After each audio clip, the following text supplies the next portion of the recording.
कहानी के शुरू में हमें एक रेगिस्तान दिखाया जाता है। यहाँ पर एक कंपनी के कुछ लोग आए थे। वो यहाँ से तेल निकालना चाहते थे, पर इनकी ये इन्फॉर्मेशन गलत थी क्योंकि यहाँ पर तेल था ही नहीं। इसीलिए ये लोग अब यहाँ से वापस जाना चाहते थे। इनको लेने के लिए कंपनी एक प्लेन भेजती है। इस प्लेन के पायलट का नाम फ्रैंक था और इसके साथ दूसरा पायलट भी था। ये लोग इन सब लोगों को यहाँ से लेने के लिए आए थे। अब ये सब के सब लोग प्लेन में बैठकर यहाँ से निकलने लगते हैं, पर तभी अचानक रास्ते में एक बहुत बड़ा तूफान आ गया था। फ्रैंक का जो पायलट था वो उससे पूछता है कि हमें क्या करना चाहिए। फ्रैंक कहता है कि अगर हम लोग वापस गए तो हमें फिर वहाँ जाकर फ्यूल का इंतजार करना होगा क्योंकि हमारे पास इतना फ्यूल नहीं है कि हम दोबारा से प्लेन को उड़ा सकें। फ्रैंक अब अपने प्लेन को उस तूफान में ही ले जाता है और ऊपर की तरफ उड़ाता है, पर इनके प्लेन में वजन कुछ ज्यादा था जिसकी वजह से रेत का तूफान प्लेन के इंजन को खराब कर देता है। फ्रैंक यहाँ पर सबसे कहता है कि हमें इमरजेंसी लैंडिंग करनी होगी, पर प्लेन को नीचे उतारना इतना आसान नहीं था क्योंकि फ्रैंक को उस तूफान की वजह से कुछ भी नजर नहीं आ रहा था। और जब वो प्लेन को अब नीचे उतारता है तभी उसका प्लेन एक चट्टान से टकरा जाता है जिससे उनके प्लेन का पिछला हिस्सा अलग हो गया था और उनका एक मुसाफिर भी प्लेन से नीचे गिर जाता है और वो मर जाता है। तभी इनका प्लेन रेगिस्तान में घिसटता हुआ गिरता है और तभी इनको पता चलता है कि इनके दो और मुसाफिर भी मर चुके थे, पर अभी भी ये प्लेन से बाहर नहीं जाते क्योंकि अभी भी बाहर तूफान था। जब तूफान रुक जाता है और ये लोग बाहर आकर देखते हैं तूफान तो अब रुक चुका था मगर उनका प्लेन रेत में ही दफन हो गया था। थोड़ी देर बाद इनका प्लेन भी अब नजर आने लगा था। ये लोग अब उस तूफान की वजह से उसी रेगिस्तान में फंस चुके थे और इनके पास वापस जाने का भी कोई रास्ता नहीं था। ये लोग वहाँ पर अपने खाने की चीजों को भी चेक करते हैं जिनसे इन्हें पता चलता है कि इनके पास 1 महीने तक का खाने पीने का सामान मौजूद था। तभी एक आदमी फ्रैंक से कहता है कि मैं यहाँ से पैदल ही जाऊंगा। दरअसल इस रेगिस्तान से निकलने के लिए इनको 200 मील का सफर तय करना था और जो आदमी यहाँ से जाना चाहता था वो कहता है कि क्योंकि मैं ज्यादा वक्त सफर पर रहता हूँ इसीलिए यहाँ से पैदल जा सकता हूँ, क्योंकि इसकी वजह ये थी कि अब यहाँ पर रेडियो भी काम नहीं कर रहा था और इनको मदद की भी जरूरत थी। वहाँ एक आदमी इसी आदमी से कहता है कि तुम पागल हो गए हो, ये जुलाई का महीना है और तुम जानते हो रेगिस्तान में इस महीने में कितनी सख्त गर्मी होती है, तुम मर जाओगे। पर वो आदमी किसी की भी सुनने को तैयार नहीं था। वो कहता है मैं रात को सफर करूंगा, लेकिन जब फ्रैंक उसको समझाता है तब वो आदमी समझ जाता है और सफर का इरादा छोड़ देता है। अब रात हो चुकी थी। रात को भी बहुत तेज तूफान आता है। तभी इनका एक आदमी जब वॉशरूम के लिए उठता है तो वो उस तूफान की वजह से नीचे गिर गया था। वो आवाज भी लगाता है, चीखता है मदद के लिए, पर कोई भी नहीं सुनता। सुबह जब सब उठते हैं तो देखते हैं इनका एक साथी गायब था। ये सब लोग उसको ढूंढते हैं पर उस आदमी का तो कहीं पर नामो निशान तक नहीं था क्योंकि वो रेत में ही दफन हो चुका था। पर तभी इनके ग्रुप में से एक लड़की फ्रैंक के पास जाती है और उससे पूछती है क्या हमें यहाँ पर कोई बचाने नहीं आएगा, इसके कितने % चांसेस हैं कि कोई हमें यहाँ पर बचाने आ जाए। फ्रैंक उससे कहता है कि हम रेगिस्तान के बिल्कुल दरमियान में हैं और मुझे नहीं लगता कि कभी हमारी इस लोकेशन का किसी को पता चलेगा क्योंकि रेडियो के सिग्नल्स भी बंद हैं। और कहता है हमारे पास खाने की सप्लाई भी बहुत कम है, अगर हमने खुद चलना शुरू किया, पैदल सफर किया तो हमारा ये खाना 2 दिन में ही खत्म हो जाएगा। मैं तो यहाँ पर बस इंतजार ही कर सकता हूँ। यहाँ पर सभी लोगों की उम्मीदें टूटने लगी थी कि इनको यहाँ पर बचाने के लिए कोई भी नहीं आएगा। तभी इन्हीं के ग्रुप में से 2 लोग ये फैसला करते हैं कि ये यहाँ से जाएंगे और वो वहाँ से अपने साथ पानी भी ले जाना चाहते थे। पर तभी फ्रैंक कहता है कि तुम लोग यहाँ से पानी लेकर नहीं जा सकते और अब पानी को लेकर इनके दरमियान में लड़ाई शुरू हो जाती है जिसकी वजह से सारा पानी नीचे गिर जाता है। तभी वहाँ पर इनके ग्रुप का एक आदमी आता है जिसका नाम एलेट था। वो इनके पास आता है और इनसे कहता है कि मेरे पास एक आइडिया है जिससे हम सबकी जान बच सकती है। वो कहता है कि हम इस अपने टूटे हुए प्लेन से एक नया प्लेन बना सकते हैं। फ्रैंक कहता है तुम प्लेन के बारे में क्या जानते हो। वो कहता है मैं प्लेन्स डिजाइन किया करता था। दरअसल यहाँ पर एलिट के बारे में कोई भी नहीं जानता था कि वो कौन है और कहाँ से आया है क्योंकि वो इस कंपनी में अभी अभी नया आया था और इसको इनके साथ काम करते हुए थोड़ा ही टाइम हुआ था। सब एलिट के बारे में जानकर काफी हैरान थे। वो कहते हैं ठीक है हम सब तुम्हारा साथ देंगे, पर फ्रैंक इस बात पर तैयार नहीं था क्योंकि क्योंकि वो जानता था कि ऐसा कुछ भी नहीं हो सकता। अब जब सुबह होती है तो इनमें से एक और आदमी गायब था। इनके ग्रुप में जो लड़की थी वो कहती है कि मैं जाऊंगी उसको ढूंढने के लिए, पर फ्रैंक उस लड़की को रोकता है और कहता है रुक जाओ, मैं जाऊंगा उसको ढूंढने के लिए, और खुद चला जाता है। अब वो उस जगह पर पहुंच गया था जहां पर इनका प्लेन चट्टान से टकराया था और यहाँ पर इनका एक आदमी गिर भी गया था। उसकी लाश अभी भी वहीं पर पड़ी हुई थी, पर उसकी बॉडी पर कपड़े नहीं थे और गोलियों के निशान भी थे। तभी वहाँ पर एक और आदमी आता है और कहता है कि मुझे लगता है यहाँ पर लुटेरे आए होंगे जो इसके कपड़े और सब कुछ ले गए। फ्रैंक उस आदमी को यहाँ से जाने का कहता है, पर अब वो आदमी जो इन्हीं के ग्रुप का था फ्रैंक से पूछता है कि तुम प्लेन क्यों नहीं बनाने देना चाहते। वो कहता है मैं लोगों को झूठी उम्मीद क्यों दिलाऊं, क्योंकि मैं जानता हूँ कि प्लेन कभी भी नहीं बन सकता। वो आदमी कहता है देखो लोगों को हम उम्मीद तो दिलवा सकते हैं, उम्मीद पर दुनिया कायम है। अब उस आदमी की बातें सुनने के बाद फ्रैंक प्लेन बनाने के लिए तैयार हो गया था। ये लोग अब उसी जगह आ जाते हैं जहाँ पर इनका बाकी ग्रुप भी था।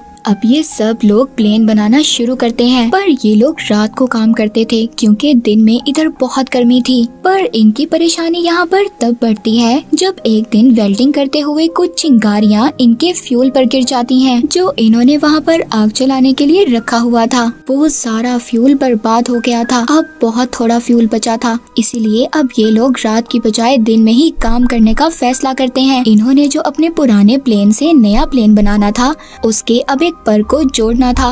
वो उस पर को कुछ चेन की मदद से ऊंचाई पर ले जाते हैं क्योंकि इनके पास कोई क्रेन नहीं थी, और अब ये आहिस्ता आहिस्ता उस पर को जोड़ना शुरू करते हैं। पर तभी वो चेन टूट जाती है जिससे इन्होंने पर को पकड़ा हुआ था। प्लेन में एक आदमी था, वो बाहर आता है और सबको ये बता रहा था कि प्लेन का जो पर है वो जुड़ चुका है। अब इनका प्लेन पूरी तरह तैयार हो गया था क्योंकि इनको उम्मीद थी और अब ये लोग यहाँ से जा पाएंगे। सब लोग डांस करना शुरू कर देते हैं और एंजॉय करते हैं, और साथ ही साथ ये लोग वहाँ से रेत भी हटा रहे होते हैं कि इनके प्लेन के चलने के लिए एक रास्ता तैयार हो जाए।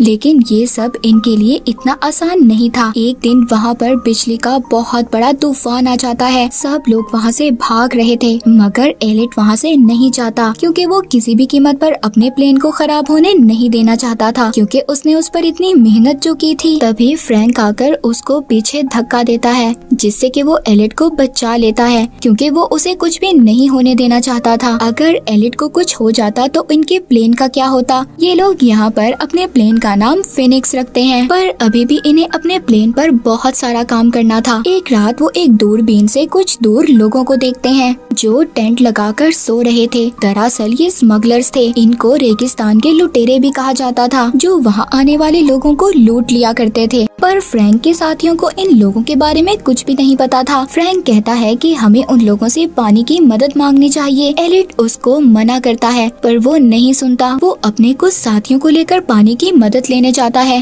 पर जब ये लोग उनके पास जाते हैं तो वो स्मगलर्स इन पर हमला कर देते हैं। फ्रैंक के एक आदमी को भी मार देते हैं, जिससे कि वहाँ पर लड़ाई शुरू हो जाती है। अब वहाँ पर जो कुछ लुटेरे थे वो तो मर गए थे, पर तभी उनका एक साथी वहाँ से भाग जाता है। फ्रैंक उसको भी मारने वाला था, पर नहीं मारता और अब उस लुटेरे को अपने बाकी साथियों के पास ले आता है। सब कहते हैं इसे मार दो। फ्रैंक सबको रोकता है, तभी एलिट आकर उसको मार देता है। फ्रैंक उसको इस बात पर बहुत डांट रहा था। तभी एलिट उससे कहता है ये सब तुम्हारी वजह से हुआ है, तुम पायलट थे, तुम हमें बचा सकते थे, पर तुमने ऐसा नहीं किया। फ्रैंक को भी गुस्सा आ गया था। वो एलिट को एक मुक्का मारता है जिससे कि वो नीचे गिर गया था। एलिट भी इन सब बातों से बहुत ज्यादा नाराज हो जाता है क्योंकि फ्रैंक ने सबके सामने उसकी बेइज्जती कर दी थी। एलिट गुस्से में कहता है कि अब मैं प्लेन नहीं बनाऊंगा। मैं इतनी मेहनत करता हूँ और तुम लोग जरा सा भी काम नहीं करते। उनके ग्रुप की एक लड़की एलिट के पास आती है और उससे रिक्वेस्ट कर रही थी, प्लीज मान जाओ ना, तुम्हारे बगैर हम लोग कैसे काम करेंगे, हम नहीं कर सकते। एलिट अब ये शर्त रखता है कि अगर फ्रैंक मुझसे माफी मांगेगा मैं तभी काम करूँगा। फ्रैंक भी उससे माफी मांगता है। एक दिन ये लोग दूरबीन से देखते हैं जो लुटेरा भाग गया था वो अपने बाकी साथियों को लेकर वापिस आ गया है, पर वो इन पर हमला नहीं करते क्योंकि इनके पास गन्स नहीं थी। फ्रैंक ने उन लुटेरों से सभी गन्स ले ली थी जो कि फ्रैंक और उसके साथियों के पास थी। वो लुटेरे ये जानते थे कि इनके पास खाने पीने का सामान बहुत कम रह गया है। वो इसी बात का इंतजार कर रहे थे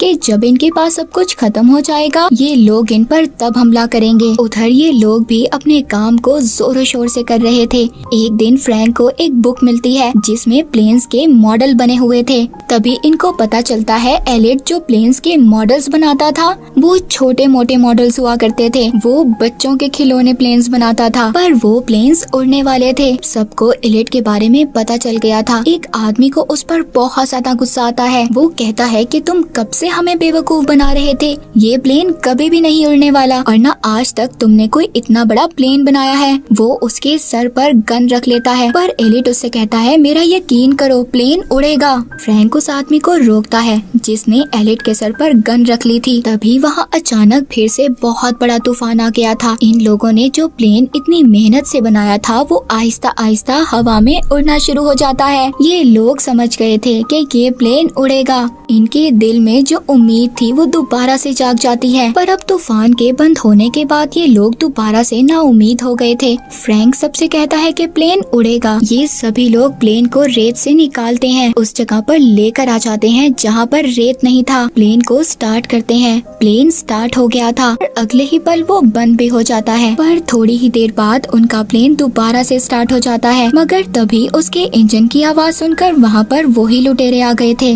जो वहाँ पर छुपे हुए थे और कब से इनको लूटने का इंतजार कर रहे थे। वो अपने घोड़ों पर गन्स लेकर इनको मारने के लिए आए थे पर ये सब के सब प्लेन के ऊपर चढ़कर उसके ऊपर लटक जाते हैं। दरअसल प्लेन का डिजाइन ऐसा था कि इसके अंदर किसी के भी बैठने की जगह नहीं थी, इसीलिए ये सब के सब ऊपर लटक गए थे। इनका प्लेन अब आहिस्ता आहिस्ता आगे बढ़ना शुरू करता है पर पीछे से लुटेरे इन पर गोलियां चला रहे थे। इनको कोई भी गोली नहीं लगती और तभी इनका प्लेन एक गहराई में जाकर गिर जाता है। उन लुटेरों को ऐसा लग रहा था कि ये सब के सब मर गए पर थोड़ी देर बाद इनका फिनिक्स आसमान में उड़ने लगता है। ये सब के सब बहुत ज्यादा खुश थे क्योंकि जो मेहनत ये लोग इतने हफ्तों से कर रहे थे ये उसमें कामयाब हो चुके थे और इस तरह ये लोग रेगिस्तान से बाहर आ गए थे। मूवी के आखिर में हमें लोगों की तस्वीरें दिखाई जाती हैं। ये सब के सब अपनी फैमिलीज तक पहुंच गए थे। फ्रैंक के बारे में ये बताया जाता है कि उसने अपनी एक एयरलाइन कंपनी खोल ली थी जिसका नाम उसने फिनिक्स रखा। और एलिट,